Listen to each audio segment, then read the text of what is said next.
Uma comitiva da Câmara Setorial do Leite fez uma visita técnica ao estado de Minas Gerais. O objetivo foi conhecer a experiência do estado com a inspeção e a comercialização de queijos artesanais feitos com leite cru. No Rio Grande do Sul, um grupo de aproximadamente 2.000 famílias se dedica à produção do queijo artesanal serrano, principalmente na região dos Campos de Cima da Serra. Mas o produto ainda não pode ser vendido no resto do país. Para falar sobre este assunto, está comigo aqui no estúdio Danilo Gomes, coordenador da Câmara Setorial do Leite, da Secretaria da Agricultura. Danilo, seja bem-vindo aqui ao nosso programa. Eu acho que os nossos telespectadores estamos muito curiosos para saber o que vocês viram nessa visita técnica aí ao estado de Minas, porque esse é o assunto hoje que a gastronomia e o consumidor, enfim, discute no momento, né? Como conciliar o queijo artesanal, como os queijos da Serra da Canastra e outros de Minas, com a legislação que é bastante rigorosa de inspeção sanitária. Começaria perguntando sobre a visita. O que vocês viram por lá, Danilo, interessante? Olá, Irineu, telespectadores aí da TV Assembleia, é uma satisfação estar aqui novamente e essa oportunidade que vocês estão nos dando de falar um pouco dessa viagem que foi muito importante, né? E é uma satisfação de poder falar para a sociedade o que a gente está trazendo para cá, para o Rio Grande do Sul. Bom, essa viagem, ela foi bom frisar que foi um grande esforço, né, da Emater ali da região de Campos de Cima da Serra para congregar, né, vários atores importantes, não só aqui do Rio Grande do Sul, mas também da Serra Catarinense, né, que está na área de abrangência do queijo serrano. Sim. E aí, então, nós fomos com muitos veterinários, né, fiscais municipais, da inspeção municipal da região, e também técnicos da Emater, pesquisadores, como a professora Sayonara da URGS, sim, e, né, eu estava representando a Secretaria da Agricultura. Nós fomos conhecer o sistema de inspeção em Minas Gerais, né, justamente para entender o dilema. Por que Minas Gerais está podendo comercializar queijo para o Brasil inteiro, sim, e o Rio Grande do Sul e Santa Catarina ainda não? Nós encontramos em Porto Alegre o queijo da Serra da Canastra, por exemplo, elaborado com leite cru, e com a inspeção federal. Pode ser comercializado em Porto Alegre. Exatamente. E o nosso não vai para lá. Exatamente. Não vai para lá e não conseguimos comprar esse queijo legalmente em Porto Alegre. E hoje é importante colocar que a gente tem queijarias na região de Campos de Cima da Serra, temos estrutura de fiscalização, temos produtores com condições, sim, de comercializar esse produto para fora do seu município, para fora do estado. O que a gente precisa fazer é realmente um esforço, tanto político e técnico, para que a gente possa adequar esses produtores à legislação. E também fazer legislações que dialoguem com aquela realidade, né? A gente tem que respeitar a tradição. Claro. Vimos falando aqui anteriormente, né, que o caminho é esse, né? Que é a identidade cultural daquelas famílias, e daí tentar fazer... O que essa legislação pode garantir? Um produto inócuo para o consumo, né? E ao mesmo tempo respeitando a tradição e garantindo os aspectos sensoriais desse produto. Porque assim como a gente vê na França, enfim, os queijos de cada região, né? Roquefort e outros, eles também são elaborados com leite cru, né? Exato. E a legislação respeita isso porque isso faz parte de uma tradição secular, milenar. Agora, no momento que você pasteuriza um queijo como esse, ele perde todas essas características do terroir, da região, né? Perde totalmente. É importante até entender para o telespectador que, assim, o que acontece com o processo de pasteurização? Ele é um processo importante, né? Porque ele elimina as bactérias patógenas, né? Mas, porém, ele vai eliminar também aqueles micro-organismos que vão dar aquele sabor específico ao queijo. Né? Fungos, bactérias, né? Que justamente estão ali, que varia conforme a altitude, vegetação, os animais. E não fazem mal à saúde. E não fazem mal, pelo contrário, são micro-organismos benéficos à saúde. São principalmente as bactérias acidoláticas, né?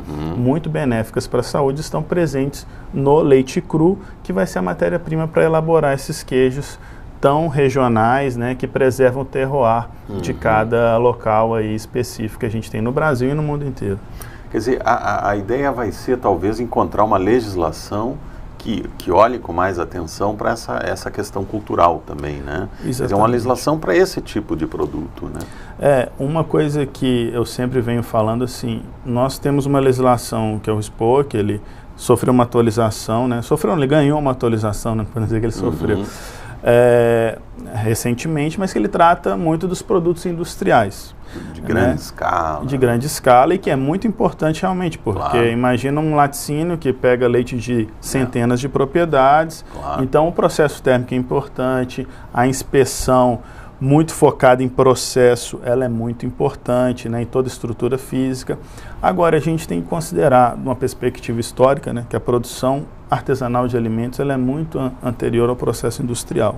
Então, por que não a gente tentar valorizar esse processo industrial e criar mecanismos legais e técnicos para se garantir que o consumidor tem acesso a esse produto, né, que ele é um produto nobre, né, e muito saudável para a saúde, mas também, de certa forma, inócuo, né, para que não cause nenhum problema de saúde, que realmente é difícil produzir produtos artesanais. Precisa tomar todos os cuidados possíveis, mas não é impossível. Higiene, a saúde dos animais, tudo isso. Né? Exato. Agora, um ponto que eu gosto de falar também, Irineu, que é muito importante, assim, não é simplesmente o queijo que a gente está falando. É um patrimônio local. A gente vai induzir turismo, vai induzir economia, vamos ter um aspecto social, vamos manter o homem no campo. Essa região do Campos da Serra, por exemplo, a gente não tem coleta de leite lá. Né? Nenhuma indústria vai buscar leite lá em Cambará, em Vacaria, etc. Então, é uma oportunidade que a gente dá para aquela família, porque produzir queijo, né, ocupa a família inteira na propriedade, para ela permanecer naquela propriedade e estar no campo. Né? E esse produto tem uma indicação geográfica, uma indicação de procedência, uma denominação de origem? Por exemplo, a Serra da Canastra tem, né? Outras regiões em volta, você nos dizia, que estão pleiteando ou já tem? E aqui no Rio Grande, como é que está isso na questão do queijo? Na questão do vinho, a gente sabe que está muito avançado. Nós temos várias indicações geográficas, denominação de origem. Agora, Pinto Bandeira está pleiteando uma denominação de origem para espumantes, a campanha está pleiteando uma indicação de procedência para os seus vinhos, enfim. No queijo, como é que estamos nessa questão das indicações geográficas? Aqui no Rio Grande do Sul, a gente está caminhando para que a gente tenha uma indicação geográfica do queijo serrano, não só Rio Grande do Sul como Santa Catarina, de denominação de origem. E aí é muito legal, né, porque assim, é uma coisa internacional. Né? O produto passa a ser enxergado de uma forma, né, mundial, e aí eu tenho que valorizar muitos colegas da Emater da região e da Epagre também, né, que fizeram todo um esforço para entregar um dossiê ao INPE, né, que vai garantir com que essa região, delimitada geograficamente, seja produtora do queijo serrano, respeitando todos esses aspectos geográficos, né, regionais, que vão dar característica a esse tipo de queijo. E sim, a questão cultural aí ela é muito importante, porque a gente sabe que aquele queijo, determinado queijo daquela região só é produzido ali, né? Ninguém mais consegue reproduzir, replicar em outro lugar. Isso também agrega valor ao produto, né, Danilo? Bastante, bastante. Então é o que eu vim falando, assim, muitas vezes aquela região torna-se uma rota turística por causa daquele queijo.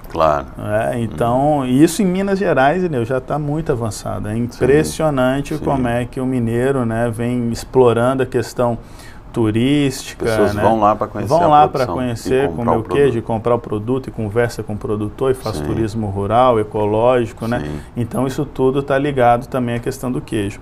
Claro que tem uma diferença grande, mas ela não é uma diferença ruim.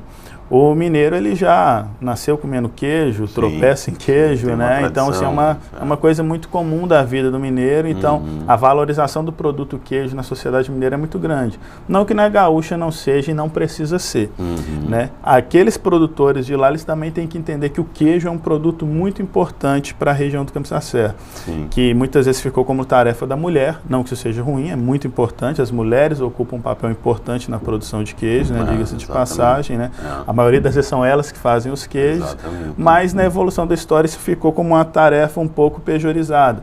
Mas agora isso vem mudando, né? Temos colegas que vêm trabalhando até pela essa valorização das mulheres queijeiras. E à medida que também o produto começa a ter uma receptividade maior do público e preços melhores também, é natural que toda a família acabe se envolvendo nesse trabalho, né? Com certeza. Nós temos casos interessantes de sucessão rural já, né? Que aí os filhos começam a ver, olha, tem como ganhar dinheiro com isso. E aí começam também trabalhar com queijo, isso tem sido muito interessante. A gente tem casais novos ali na região do Campo de Cima da Serra produzindo queijo, e é um processo bem interessante. E melhora até a autoestima do produtor, né? Porque ele passa a ter um produto reconhecido internacionalmente, com uma valorização de marca, de nome, de região, né? Quer dizer, tem uma série de ganhos aí indiretos, né? Não, com certeza, além do aspecto econômico. E aproveito para comentar o seguinte, né? A gente teve queijos mineiros que foram premiados na França, né? Recentemente a gente teve 11 queijos premiados. Imagina, na terra, na pátria do queijo. Exatamente, ganhou a medalha Super Gold, né? Que é o top ali do terroir dos queijos. Ah, os do Rio Grande do Sul, de Santa Catarina não foram? Não ganharam, não foi porque eles porque perderam, porque não participaram. Não participaram. Né? Agora nós vamos fazer um esforço grande aqui no estado também, né? Que aí vai ter colegas que vão, produtores também, que vão levar queijos para um prêmio nacional de queijos que vai acontecer em São Paulo agora no final do mês. Né? Vai ser o 3º Prêmio Brasil de Queijos. E a gente tem esperança de conseguir algumas premiações interessantes aqui com os queijos do Campo de Cima da Serra. Olha, esse é um assunto fascinante, está super em voga aí com essa valorização da gastronomia, dos produtos, né, slow food, essa filosofia toda de valorizar o que é produzido perto de casa, perto do restaurante, perto do ponto de venda. Então eu acho que realmente a gente vai ter que prestar mais atenção a isso, e também as autoridades aí da área sanitária vão ter que começar a entender que é um produto que não pode continuar sendo tratado como clandestino, marginal, né? Acho que a gente vai ter que encarar isso de uma outra forma. Isso está acontecendo no vinho artesanal e outros produtos aí, né? Danilo, muito obrigado. Infelizmente nosso tempo terminou. Esse assunto é fascinante. A gente poderia ficar muito tempo falando sobre ele. Vamos torcer então para que nessa próxima competição aí o nosso queijo possa participar e fazer bonito também. Obrigado, Danilo, pela entrevista.